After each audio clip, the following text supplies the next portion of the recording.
సంవత్సరాల తరబడి ఎన్ని మందులు వాడినా మీ మోకాల నొప్పులు తగ్గట్లేదా? ప్రాణ పెయిన్ క్లినిక్ లో అత్యాధునిక చికిత్స. బిత్తిరి సత్య అలియాస్ రవి క్షమాపణలు చెప్పారు. ఈ మేరకు సోషల్ మీడియాలో ఓ వీడియోను విడుదల చేశారు.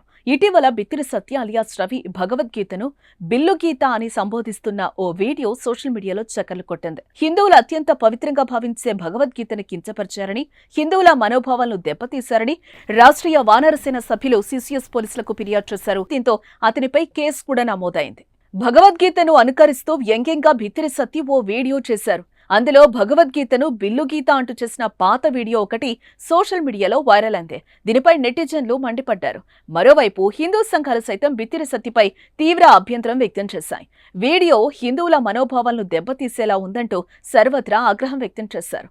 వీడియోను తొలగించి హిందువులకు క్షమాపణలు చెప్పాలని పలు హిందూ సంఘాలు డిమాండ్ కూడా చేశాయి. తాజా పరిణామంపై బిత్తిరి సత్య స్పందించారు. ఓ వీడియోను కొందరు వైరల్ చేస్తున్నారు. అందులో వాస్తవం లేదు. అందులో చిన్న స్పెల్లింగ్ మిస్టేక్ ఉంది. భగవద్గీతను నేను ఆరాధిస్తా, వీడియోలో ఏమైనా కించపరిచినట్లు అనిపిస్తే తప్పకుండా క్షమించారని కోరుతున్నా అంటూ వీడియోను రిలీజ్ చేశారు ఆయన. అందరికీ నమస్తే, నేను రవికుమార్ కావలి, మీ బిత్తిరి సత్తి. అయితే ఈ మధ్యన ఒక వీడియో వైరల్ చేస్తున్నారు. సో అందులో వాస్తవం ఏమీ లేదు. నేను ఎప్పటిలాగానే కామెడీ వీడియోస్ చేస్తూ చిన్న చిన్న క్లిప్స్, రీల్స్ లాగా, షార్ట్స్ లాగా పెడుతుంటా. అందులో చిన్న స్పెల్లింగ్ మిస్టేక్ అయ్యింది. సో భగవద్గీత అంటే నేను ఆరాధిస్తా, పారాయణం చేయడానికి ప్రయత్నిస్తుంటా, ప్రచారం చేస్తుంటా. నా అభిమానులు, శ్రేయోభిలాషులు, నన్ను ప్రేమించేటోళ్ళు, నా బంధుమిత్రులు నిజంగా అది కించపరిచినట్టు అనిపిస్తే తప్పకుండా క్షమించమని అడుగుతున్నా.